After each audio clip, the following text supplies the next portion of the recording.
En el nombre del Padre, del Hijo, del Espíritu Santo. Amén. Señor Dios Padre Todopoderoso, te damos gracias en esta noche por un nuevo día más de vida, Señor. Ponemos en tus manos todopoderoso y eterno este mes que empieza, Señor.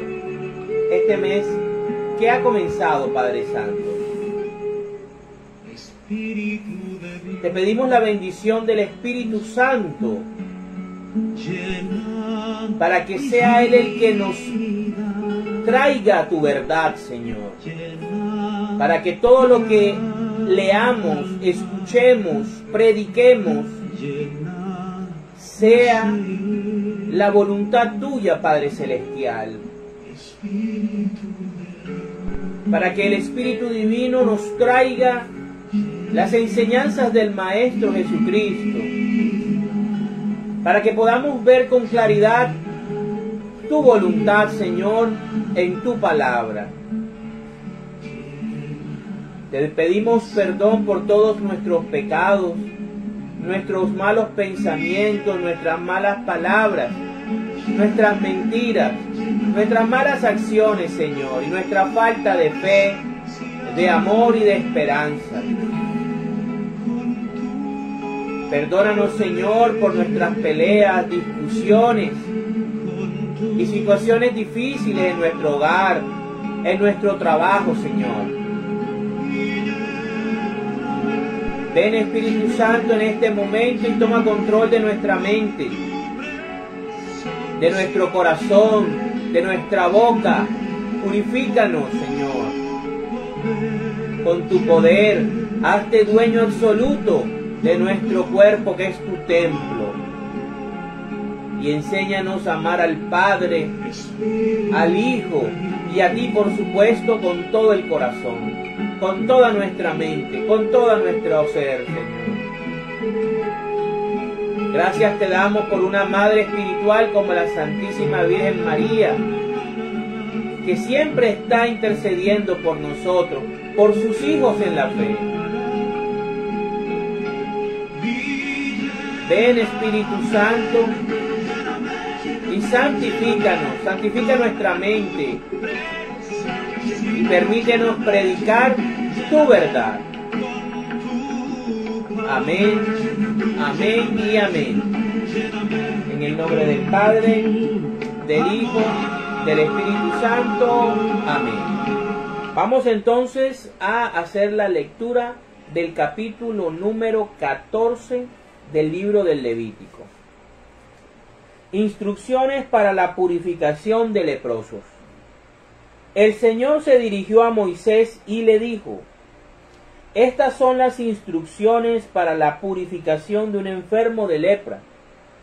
El enfermo será llevado ante el sacerdote, el cual saldrá fuera del campamento para examinarlo.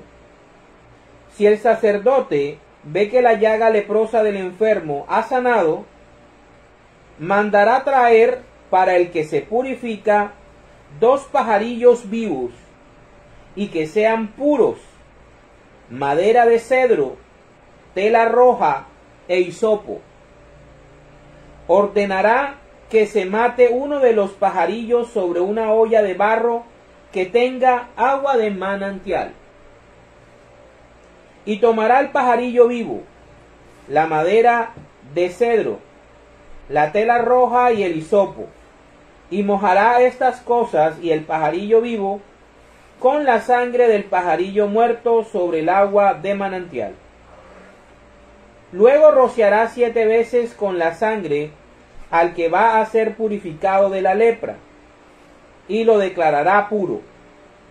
Al pajarillo vivo lo dejará en libertad. El que se purifica debe lavar su ropa y lavarse a sí mismo, y afeitarse todo, para quedar purificado.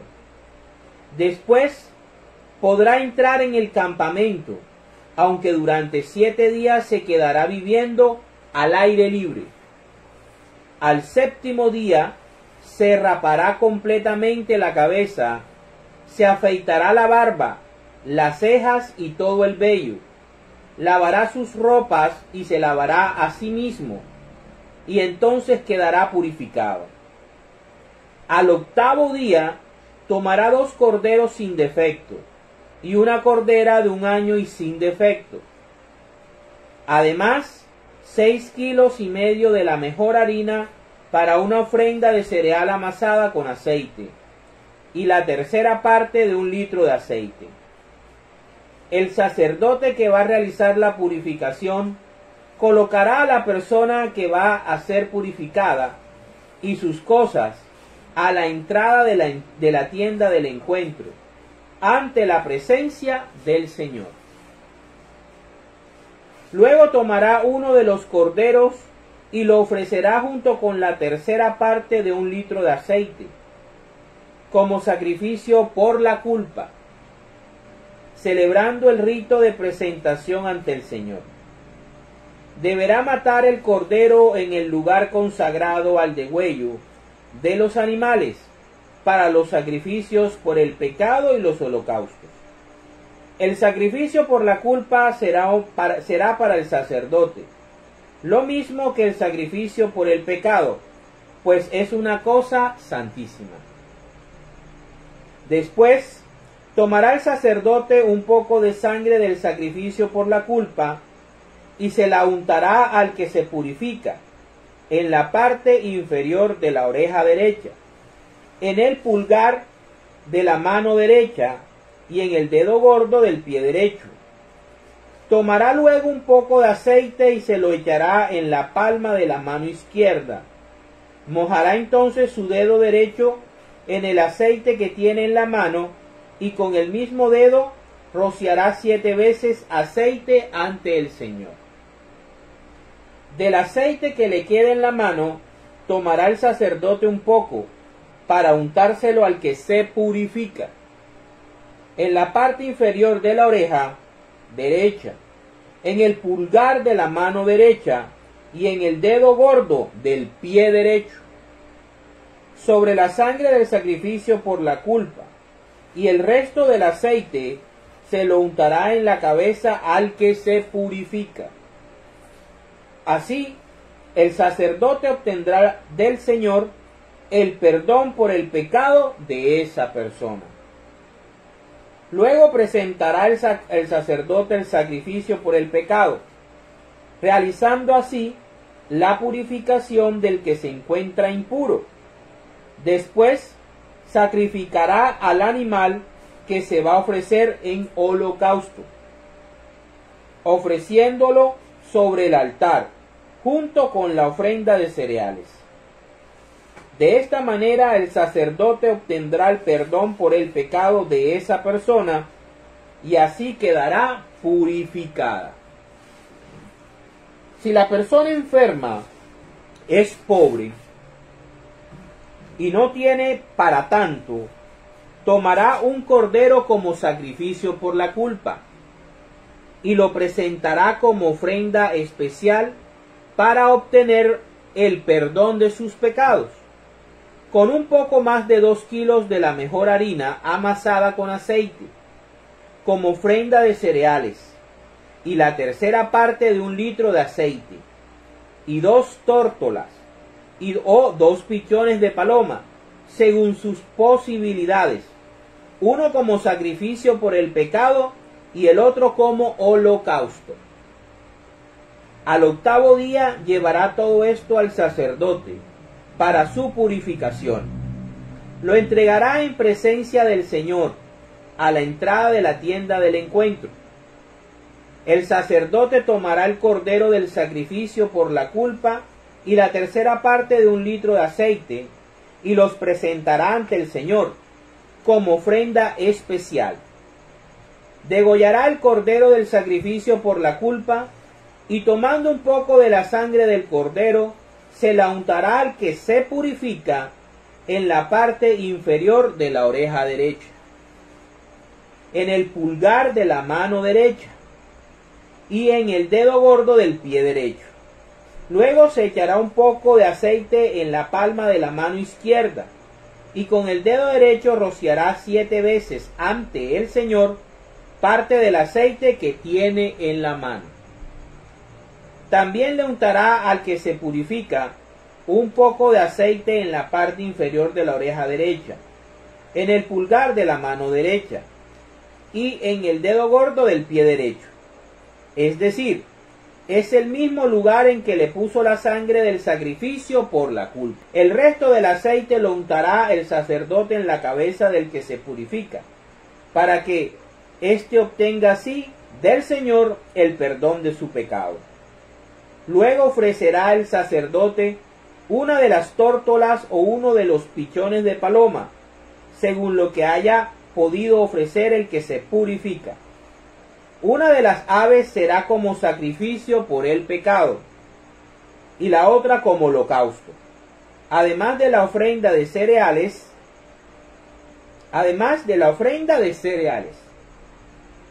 Así, el sacerdote obtendrá del Señor el perdón para el que se purifica.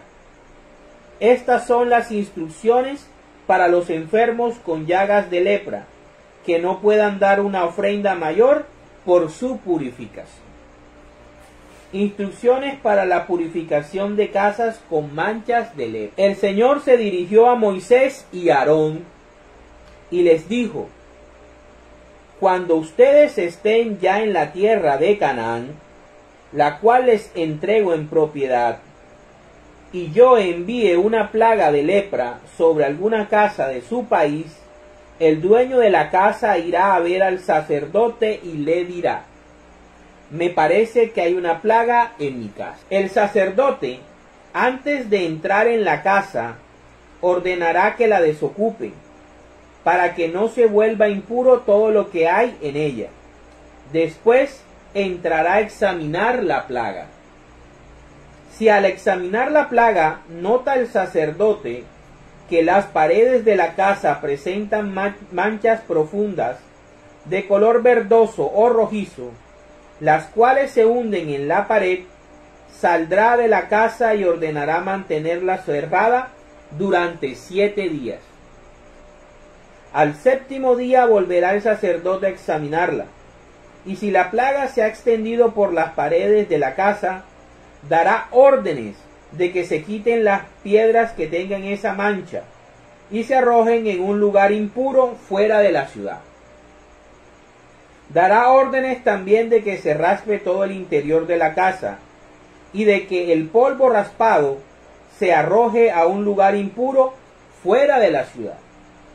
Se tomarán entonces otras piedras para reponer las que fueron quitadas y barro nuevo para recubrir la casa. Si la plaga vuelve a aparecer en la casa después de haberse quitado las piedras, raspado la pared y haberla recubierto de nuevo, el sacerdote entrará a examinarla. Si la plaga se ha extendido por la casa, se trata de lepra maligna y la casa es impura. Por lo tanto, la casa deberá ser derribada y todos sus escombros arrojados a un lugar impuro fuera de la casa, fuera de la ciudad. Cualquiera que entre en la casa durante el tiempo en que el sacerdote haya ordenado mantenerla cerrada, será considerado impuro hasta el anochecer. Cualquiera que coma o duerma en la casa deberá lavar su ropa para purificarla. Si al entrar el sacerdote a examinar la casa, nota que la plaga no se ha extendido después de haber sido recubierta, la declarará casa pura, porque la plaga ha terminado. Para purificar la casa, tomará 2 pajarillos, madera de cedro, tela roja e hisopo.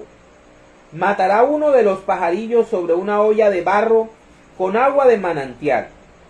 Luego tomará el cedro, el hisopo, la tela roja y el pajarillo vivo, y los mojará con la sangre del pajarillo muerto y con el agua de manantial, y rociará la casa 7 veces. Así purificará la casa con la sangre del pajarillo y el agua de manantial, y con el pajarillo vivo, el cedro, el hisopo y la tela roja. Después dejará en libertad al pajarillo vivo en las afueras de la ciudad, y así cumplirá con lo requerido para la purificación de la casa. Estas son las instrucciones acerca de cualquier plaga de lepra y de tiña, de lepra en la ropa y en las casas, de hinchazones, erupciones y manchas, para que se pueda distinguir entre lo puro y lo impuro. Hasta aquí las instrucciones acerca de la lepra. Palabra de Dios. Gloria a ti, Señor Jesús. Bueno, este capítulo 14 continúa el proceso de instrucciones acerca de la lepra. En el capítulo pasado nosotros habíamos asociado la lepra, espiritualmente hablando, como un símbolo del pecado. Habíamos hablado de que así como Adán se contaminó con la lepra del pecado y fue expulsado del campamento de Dios, así también todo aquel que según el examen que le hiciese un sacerdote consagrado y saliera como resultado que tenía lepra, debía abandonar el campamento y vivir aislado de la comunidad. Así como nosotros los seres humanos, gracias a nuestra naturaleza pecaminosa, heredada de nuestros padres, en especialmente de Adán y Eva, fuimos expulsados de la comunidad de la presencia de Dios. Entonces aquí podemos ver cómo el capítulo empieza de la manera en que Dios en primera instancia le habla es a Moisés. Primero le habla a Moisés y le da las siguientes instrucciones. Principalmente que cuando una persona sea curada o se cure de lepra, debe avisarle a un sacerdote levita, a un sacerdote descendiente de Aarón consagrado, el cual no lo va a recibir en el campamento, sino que el sacerdote debe salir a encontrarse con el leproso curado o aparentemente curado en la comunidad de los leprosos, donde ellos tenían que reunirse y donde tenían que gritar: leproso soy, leproso soy. La vida de un leproso era una vida bastante dura, difícil, compleja, puesto que había sido apartado no solamente de su dignidad de hijo de Dios, de hijo de Abraham, del pueblo de Israel, sino que había sido arrancado de su familia y de su comunidad. Era un ser impuro. La impureza, más que todo, simboliza esa separación con Dios. Vivían apartados de la comunidad y de la presencia de Dios. Su vida espiritual era muy dolorosa, así como su vida familiar, ¿verdad? Entonces, cuando una persona aparentemente se curaba de lepra, un sacerdote tenía que dejar salir del campamento, de la comunidad del Señor, e irse a encontrar con el leproso. Y lo vamos a ver cómo así sucede nuestro Señor Jesucristo. Nuestro Señor Jesucristo sale del cielo, sale de la comunión con Dios para encontrarse con nosotros, que tenemos desde que nacemos la lepra del pecado. Jesús salió a buscar la oveja perdida. Ahí es donde comenzamos nosotros a entender esa parábola hermosa del pastor que sale a buscar la oveja que se ha perdido. Aquí el sacerdote, cuando es avisado de que una persona que ha sido diagnosticada o ha sido declarada impura por lepra, debe salir del campamento e ir a buscar a esa persona. Jesús es nuestro sumo sacerdote que salió del cielo, salió de la comunidad de Dios, salió de la presencia de Dios para buscarnos a nosotros, los leprosos, con el pecado. ¿Sí? Entonces fíjense que él sale a examinarlo Y si el sacerdote ve que la llaga leprosa del enfermo ha sanado, Jesús es el único que nos puede juzgar, es el único que nos puede limpiar, es el único que nos puede purificar, es el único que tiene ojo espiritual, ve nuestro cambio, ve nuestra transformación, nuestra conversión. Él veía lo que los fariseos pensaban, lo que sus discípulos pensaban, lo que las personas a su alrededor pensaban. Entonces, él es el sumo sacerdote perfecto para examinar a aquella persona que está enferma con el pecado, ¿verdad? Entonces dice, mandará traer para que se purifique 2 pajarillos vivos. Y esos 2 pajarillos vivos significan el mismo Jesús.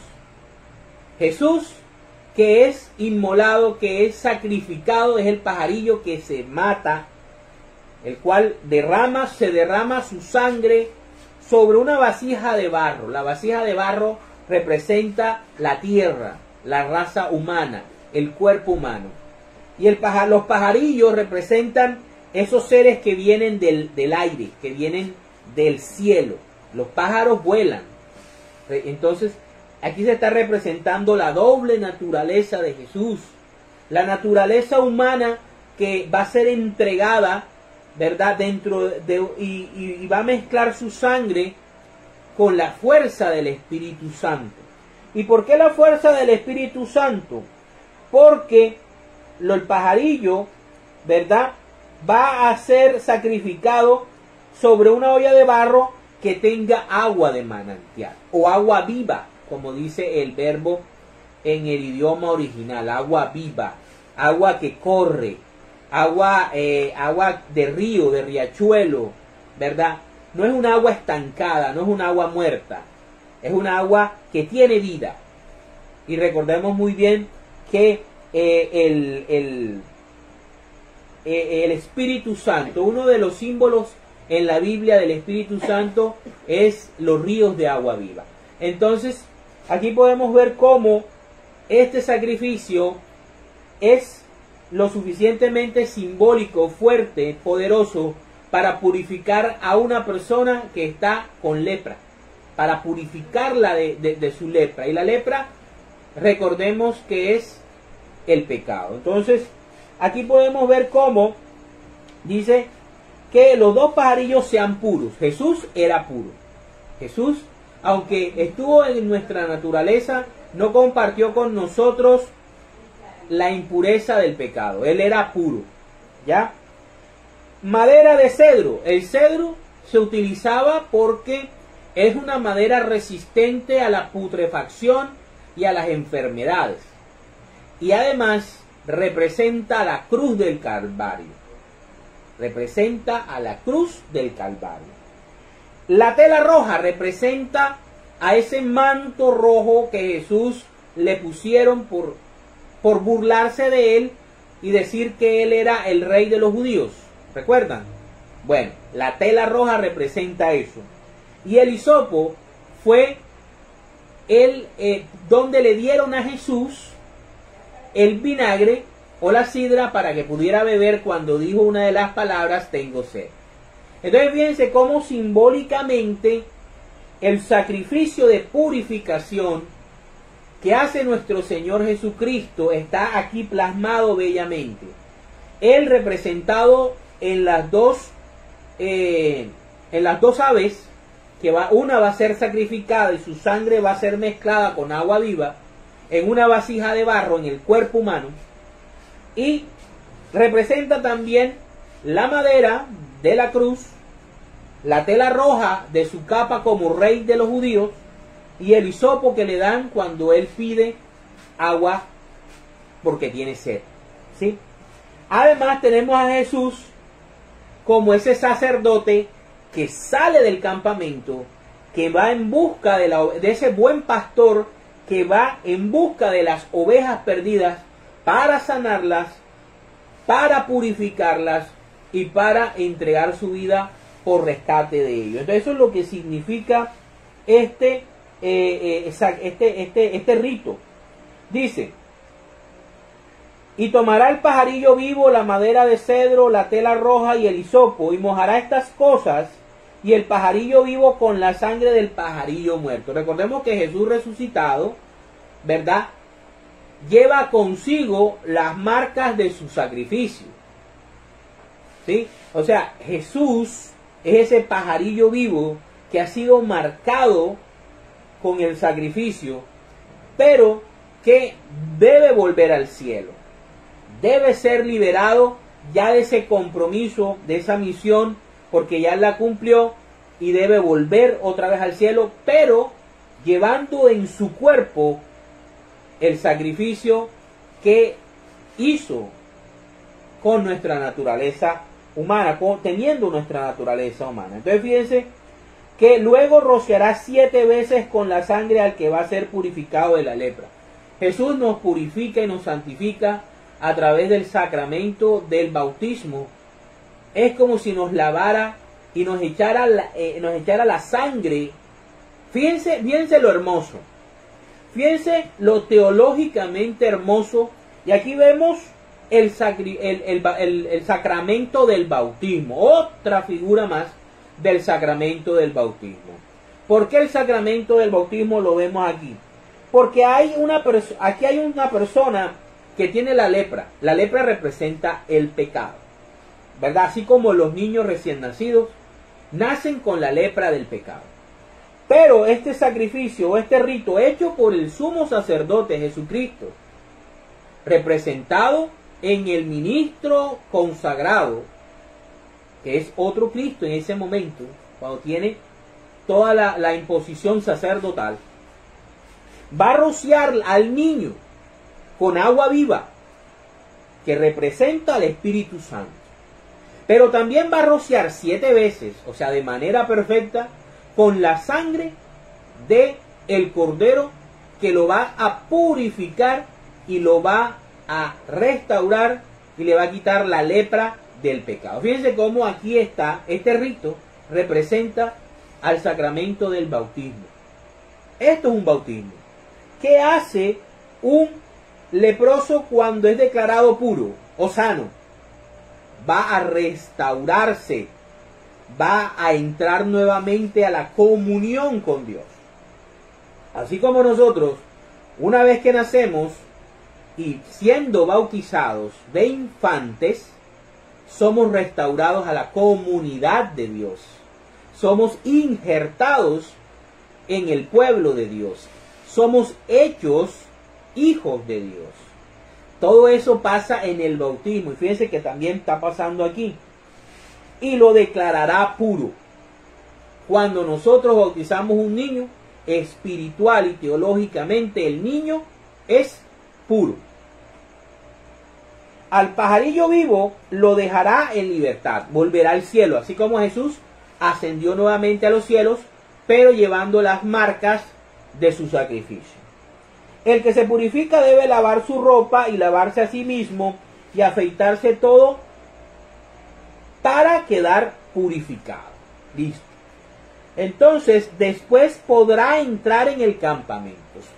Antes del rito, no puede entrar a la comunión del pueblo de Dios. Fíjense cómo está bien definido el sacramento del bautismo. Aunque durante 7 días se quedará viviendo en el aire libre. Al 7º día rapará completamente la cabeza, se afeitará la barba, las cejas y todo el vello. Lavará sus ropas y se lavará a sí mismo. Y entonces quedará purificado. Es como es el bautismo. ¿Ya? ¿Qué pasa? La persona que, si era hombre, en especial hombre, ¿qué tenía que hacer? Tenía que quitarse todo vello, todo pelo, que tenía que quedar como un bebé recién nacido.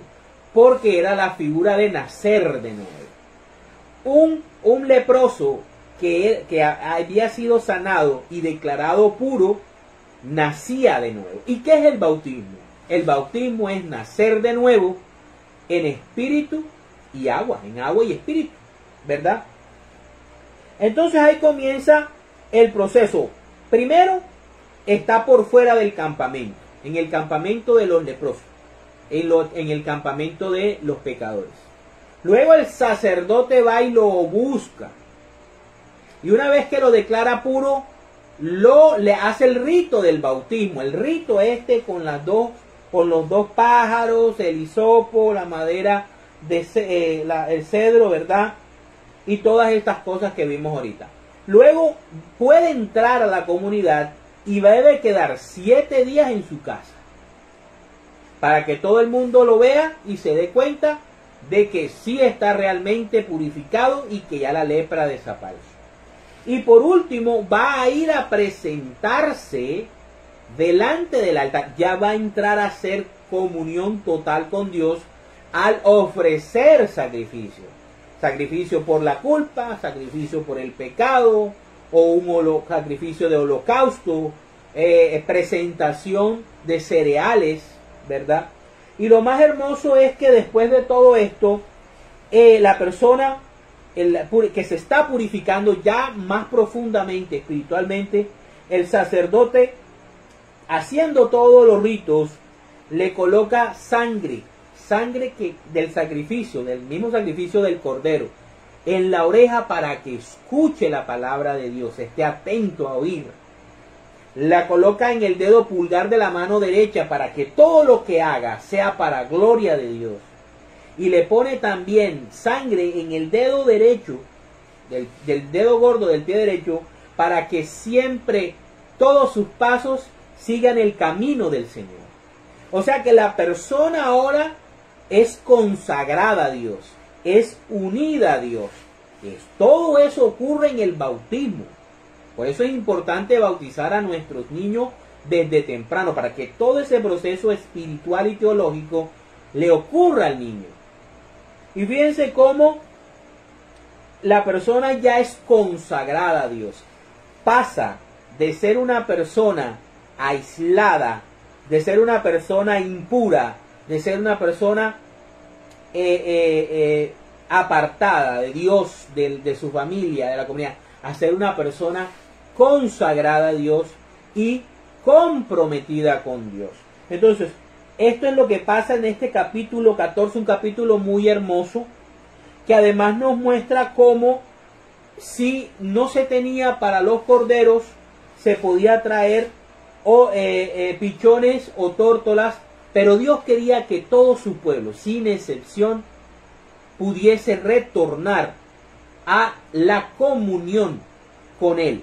Pero sobre todo todos estos sacrificios, todos estos rituales, todas estas instrucciones estaban apuntando a Cristo. Todo esto lo podemos entender claramente si conocemos a Cristo, si entendemos el sacrificio de Cristo, si vemos a Cristo en cada cosa, en el sacerdote, en los dos pajarillos del rito de purificación del leproso, en los corderos inmolados por el sacrificio de la culpa, del holocausto, el aceite. La persona era ungida 7 veces con el aceite que se ofrecía en el altar. O sea, la persona era llena del Espíritu Santo. Ya esa inmundicia del pecado, ya esa inmundicia de la lepra, era reemplazada en la persona por la presencia pura del Espíritu Santo. Y así ocurría, o así ocurre con las casas donde iban a vivir los israelitas una vez que entraran a la tierra de Canaán. Recordemos que la tierra de Canaán estaba habitada previamente por los cananeos, que fueron pueblos demasiado crueles, demasiado impuros, demasiado corruptos. Entonces puede ser de que estas casas hayan quedado contaminadas con muchas prácticas hechas por estos pueblos cananeos, para la gloria de Dios. Vamos, como es de costumbre, profundizar un poquito más la enseñanza bíblica con algunos textos bíblicos. Quiero poner 2 premisas muy importantes. La primera es que Cristo vino para vencer a Satanás. Cristo es rey de Israel cuando enfrenta a Satanás en el desierto. Cristo es ungido por Juan Bautista. Hemos llamado al bautismo de Jesús porque Juan bautizaba. Pero si nosotros somos capaces de estudiar bien la palabra de Dios y entenderla en toda su completitud, nos daremos cuenta realmente que Juan Bautista lo que hizo fue ungir como el último profeta del Antiguo Testamento a Jesús como el último rey de Israel, el último descendiente del rey David, cumpliendo la promesa que Dios le hizo a David de colocar en el trono de Israel un descendiente suyo para toda la eternidad. Entonces Jesús, una vez que es ungido rey, va al desierto a imitación del pueblo de Israel a vencer a Satanás. Lo va a ir a vencer. Al primero que tiene que vencer Jesús es al diablo y lo vence. Vamos a verlo. Vámonos a el Evangelio de San Mateo, capítulo 4, versículos del 8 al 11. Dice: finalmente el diablo lo llevó a un cerro muy alto y mostrándole todos los países del mundo y la grandeza de ellos, le dijo: yo te daré todo esto si te arrodillas y me adoras.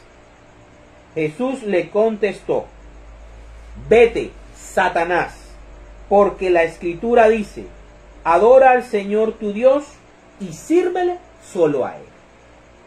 Entonces el diablo se apartó de Jesús y unos ángeles acudieron a servirle. Palabra del Señor. Gloria a ti, Señor Jesús. Jesús vino a vencer a Satanás. Jesús vino a quitarle el poder a Satanás. Satanás, desde la caída de Adán, había establecido el reino del pecado, el reino de la lepra, el reino de la muerte. Había contaminado a todos los seres humanos desde el nacimiento.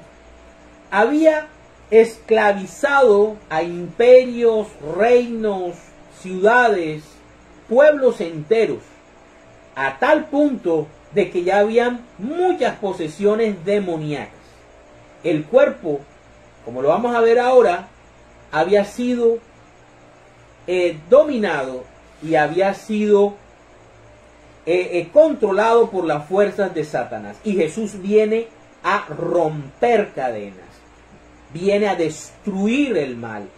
Como rey legítimo del pueblo de Dios, viene entonces a vencer a todos los adversarios, no solamente de Dios.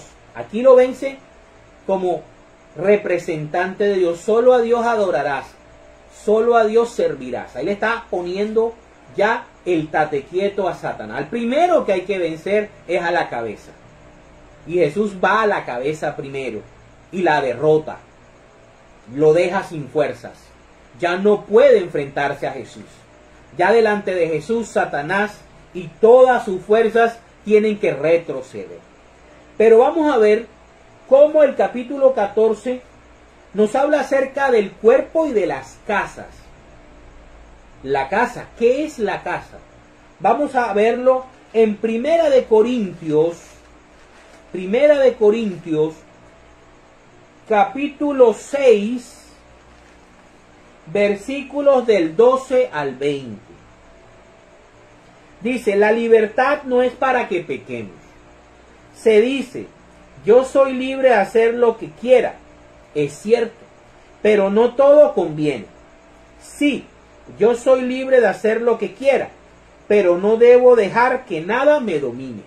Satanás había dominado a la humanidad durante muchos milenios. También se dice: la comida es para el estómago y el estómago para la comida. Es cierto, pero Dios va a terminar con las dos cosas. En cambio, el cuerpo no es para la prostitución, sino para el Señor, y el Señor es para el cuerpo. Y así como Dios resucitó al Señor, también nos va a resucitar a nosotros por su poder. ¿Acaso no saben ustedes que su cuerpo es parte del cuerpo de Cristo? ¿Y habré de tomar yo esa parte del cuerpo de Cristo y hacerla parte del cuerpo de una prostituta? Claro que no. ¿No saben ustedes que cuando un hombre se une con una prostituta, se hacen los dos un solo cuerpo? Pues la Escritura dice, los dos serán como una sola persona. Pero cuando alguien se une al Señor, se hace espiritualmente uno con Él. Huyan pues de la prostitución. Cualquier otro pecado que una persona comete no afecta su cuerpo, pero el que se entrega a la prostitución peca contra su propio cuerpo. ¿No saben ustedes que su cuerpo es templo del Espíritu Santo que Dios les ha dado? Esa agua viva, esa agua de manantial, esa agua de torrente, ese es el Espíritu Santo. ¿Viven ustedes? Ustedes no son sus propios dueños, porque Dios los ha comprado. Por eso deben honrar a Dios en el cuerpo. Palabra de Dios. Te alabamos, Señor. Entonces nuestro cuerpo, nosotros mismos somos una casa donde habita el Espíritu Santo. Por eso Cristo, venciendo a Satanás, viene a recuperar nuestro cuerpo, viene a recuperar nuestra alma, viene a recuperar nuestro ser completo. Y por eso nosotros no podemos unirnos a aquello que nos hace impuros, que a todo aquello, fornicación, adulterio, brujería, tatuarnos, es difícil.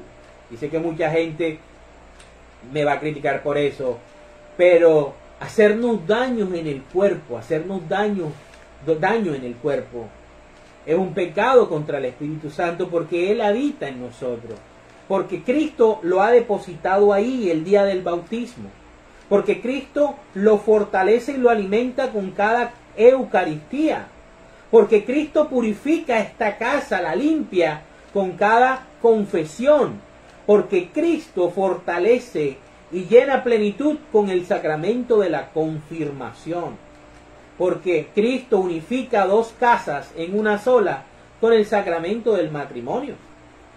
Fíjense cómo cada sacramento fortalece nuestro cuerpo. Ok, entonces teniendo esas dos premisas, Cristo es vencedor de Satanás, Señor y Padre del pecado, que es la lepra. La lepra representa el pecado y Satanás es el Señor y el Padre del pecado. Vamos a ver cómo Jesús purificó y cómo cuando estaba aquí en la tierra como rey de Israel, liberaba y limpiaba la casa como sacerdote que salía al encuentro con aquellos que estaban enfermos de lepra. Vámonos a Evangelio de San Lucas, capítulo 11, versículos del 14 al 26. Dice, acusación contra Jesús. Jesús estaba expulsando un demonio que había dejado mudo a un hombre. Y cuando el demonio salió, el mudo comenzó a hablar. Fíjense, hay gente que no habla. Hay gente que le da miedo hablar, que le da miedo expresarse, que le da miedo expresar sus sentimientos, sus emociones. Y fíjense, a veces no es que esté endemoniado, sino a veces el miedo se convierte en algo que nos domina y que nos bloquea. Entonces el mudo comenzó a hablar. La gente se admiró de esto, pero algunos dijeron, Belcebú, el jefe de los demonios, es quien ha dado a este hombre el poder de expulsarlos. Una gran ofensa. Otros, para tenderle una trampa, le pidieron una señal milagrosa del cielo. Pero él, que sabía lo que estaban pensando, les dijo, todo país dividido en bandos enemigos se destruye a sí mismo y todas sus casas se derrumban una sobre otra. Así también, si Satanás se divide contra sí mismo, ¿cómo mantendrá su poder? Esto lo digo porque ustedes afirman que yo expulso demonios por el poder de Belcebú. Pero si es así, ¿quién da a los seguidores de ustedes el poder para expulsarlos? Por eso, ellos mismos los condenarán a ustedes. Porque si yo expulso los demonios por la mano de Dios, eso significa que el reino de Dios ya ha llegado a ustedes. Cuando un hombre fuerte está bien armado y cuida su casa, lo que en ella guarda está seguro. Pero si otro más fuerte que él viene y lo vence, le quita las armas en que confía y sus pertenencias y dispone de ellas.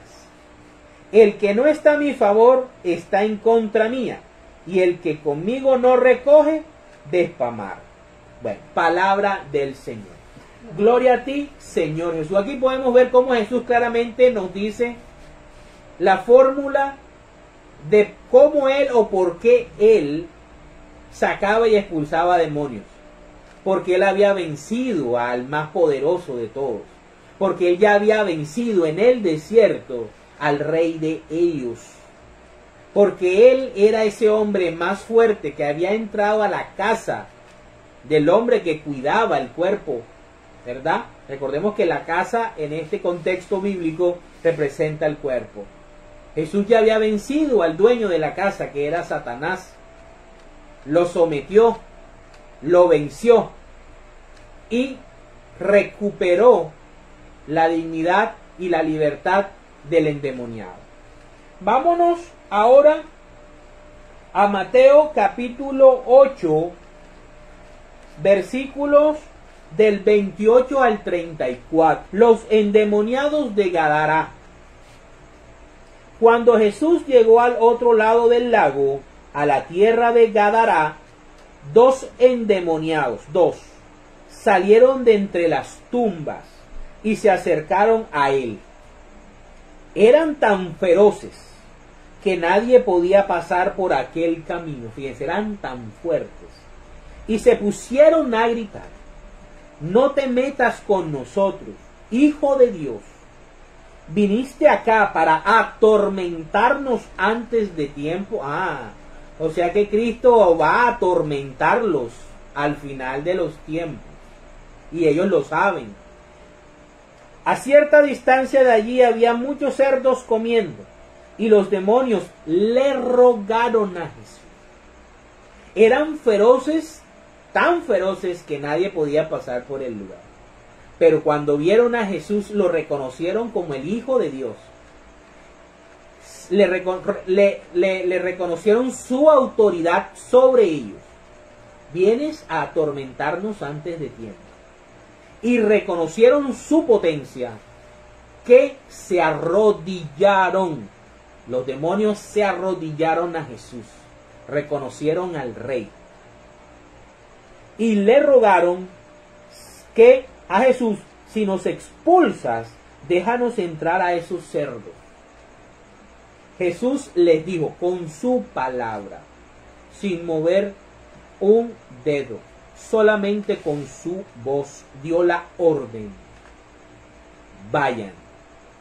Los demonios salieron de los hombres y entraron a los cerdos.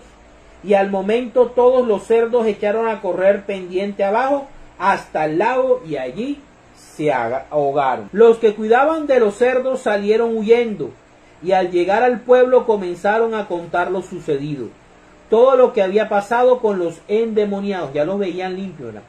Entonces todos los del pueblo salieron a donde estaba Jesús, y al verlo le rogaron que se fuera de aquellos lugares. Palabra del Señor. Gloria a ti, Señor Jesús. Vemos aquí cómo Jesús limpia, recupera, purifica, sana a todos estos hermanos, a todos estos hijos de Abraham que habían sido contaminados, no con la lepra de la piel, sino con la lepra del pecado. Y un pecado tan profundo, tan fuerte, que les había permitido la presencia y la posesión demoníaca. Y es muy bueno como el Evangelio nos dice que estos dos no eran uno, eran dos. dos demonios eran muy feroces, eran muy poderosos, que nadie podía acercarse a ellos, al lugar donde ellos habitaban. Y vemos cómo Jesús solamente con su presencia hace que ellos se arrodillen delante de Él y lo obedezcan. Y es triste cómo hay seres humanos que no obedecen a Cristo, que no le creen a Cristo. Terrible. Para terminar, vamos a ver cómo el bautismo nos da el Espíritu Santo, que es el que debe entrar ahora a gobernar y a habitar nuestro cuerpo. Vámonos a Hechos capítulo 8. Hechos 8 del 4 al 25. Dice, anuncio del Evangelio en Samaria. Pero los que tuvieron que salir de Jerusalén anunciaban la buena noticia por donde quiera que iban. Felipe, uno de ellos, se dirigió a la principal ciudad de Samaria y comenzó a hablarles de Cristo. La gente se reunía y todos escuchaban con atención lo que decía Felipe, pues veían las señales milagrosas hechas por él. Muchas personas que tenían espíritus impuros, lepra, impureza, espíritus impuros, eran sanadas, y los espíritus salían de ellas gritando, y también muchos paralíticos y tullidos eran sanados. El reino de los cielos había llegado a la tierra. Por esta causa hubo gran alegría en aquel pueblo. Pero había allí un hombre llamado Simón, que antes había practicado la brujería, y que había engañado a la gente de Samaria haciéndose pasar por una persona importante. Todos, desde el más pequeño hasta el más grande, lo escuchaban atentamente y decían, este es a quien llaman el gran poder de Dios. Pero él utilizaba era la brujería. Y le hacían caso, porque con su brujería los había engañado durante mucho tiempo. Pero cuando creyeron en la buena noticia que Felipe les anunciaba acerca del reino de Dios y de Jesús y de Jesucristo, tanto hombres como mujeres se bautizaron. Y el mismo Simón creyó y se bautizó y comenzó a acompañar a Felipe, admirado de los grandes milagros y señales que veía. Cuando los apóstoles que estaban en Jerusalén supieron que los de Samaria habían aceptado el mensaje de Dios, mandaron allá a Pedro, el Papa, y a Juan, el Apocalíptico. Al llegar, oraron por los creyentes de Samaria para que recibieran el Espíritu Santo, porque todavía no había venido el Espíritu Santo sobre ninguno de ellos. Solamente se habían bautizado en el nombre del Señor Jesús. Entonces Pedro y Juan, que son los apóstoles, son los ministros ordenados de Cristo, les impusieron las manos y así recibieron el Espíritu Santo. Si no hay imposición de manos, no se recibe el Espíritu Santo. Así te metan y te sumerjan en un río, en un riachuelo, en una piscina, en el mar, donde te den. Pero si un ministro consagrado no te coloca las manos, no te impone las manos, pángala.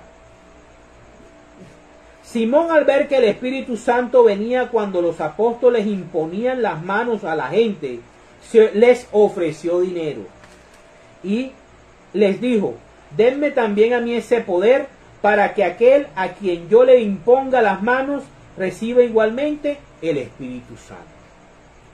Entonces Pedro le contestó, el Papa, que tu dinero se condene contigo, porque has pensado comprar con dinero lo que es un don de Dios.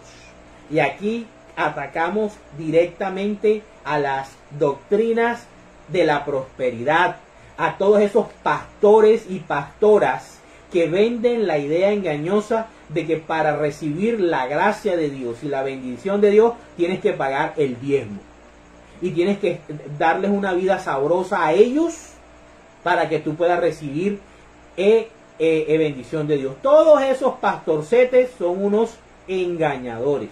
Fíjense cómo el Papa, cabeza de la Iglesia Católica, y está en la Biblia, lo dice, que tu dinero se condene contigo porque has pensado comprar con dinero lo que es un don de Dios. Cuando alguien piensa que dando diezmos, pagando diezmos, Dios le tiene que dar bendiciones, está haciendo la misma actitud que Simón el Mago.